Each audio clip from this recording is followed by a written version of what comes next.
नमस्कार मित्रांनो, मी प्रज्वल पावसकर. स्वागत आहे तुमचं प्रज्वल्स किचन या चॅनलवर. आणि आज मी बनवणार आहे थंडगार दही बुत्ती म्हणजेच कर्ड राईस.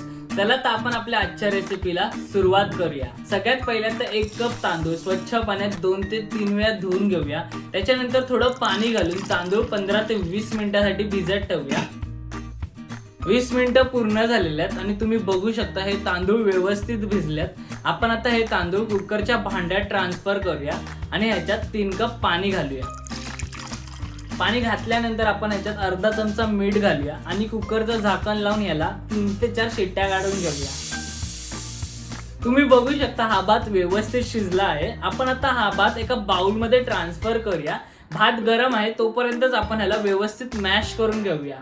हा भात आपण आता थोड्या वेळ थंड होण्यासाठी ठेवूया. थंड झाल्यानंतर आपण ह्याच्यात दूध घालून व्यवस्थित मिक्स करून घेऊया. दूध घालायचं कारण म्हणजे हा भात जास्त वेळ ठेवला तरी तो कोरडा राहणार नाही, ओलसर राहील. आता आपण ह्याच्यात दही आणि चवीनुसार मीठ घालून व्यवस्थित मिक्स करून घेऊया. हा भात आपण एका बाजूला ठेवूया आणि तडक्याची तयारी करायला घेऊया. तडक्यासाठी एका छोट्या कढईमध्ये 2 चमचे तूप घालून तूप गरम करून घेऊया. तूप गरम झाल्यानंतर आपण ह्याच्यात 1 चमचा चणा डाळ आणि 1 चमचा उडीद डाळ घालून डाळ रोस्ट करून घेऊया. डाळ रोस्ट झाल्यानंतर आपण ह्याच्यात मोहरी, जिरं, आलं, हिरवी मिरची, कढीपत्ता, हिंग आणि सुकी मिरची घालून तडका तयार करून घेऊया. आता हा गरम गरम तडका भातात घालून व्यवस्थित मिक्स करून घेऊया. आता ह्याच्यात बारीक चिरलेली कोथिंबीर घालून पुन्हा एकदा मिक्स करून घेऊया.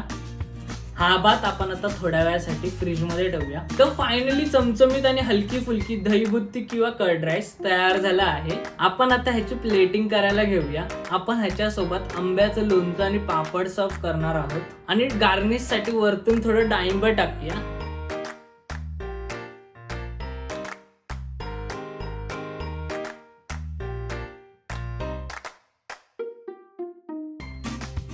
चला तर आपण आता हे टेस्ट करून बघूया. 1 नंबर झालाय मित्रांनो. तुम्ही पण तुमच्या घरी ही रेसिपी ट्राय करा आणि आवडली तर कमेंट करून नक्की सांगा. चला तर आजची आपली रेसिपी बनवून झाली आहे आणि इथेच मी माझा व्हिडिओ एंड करतो.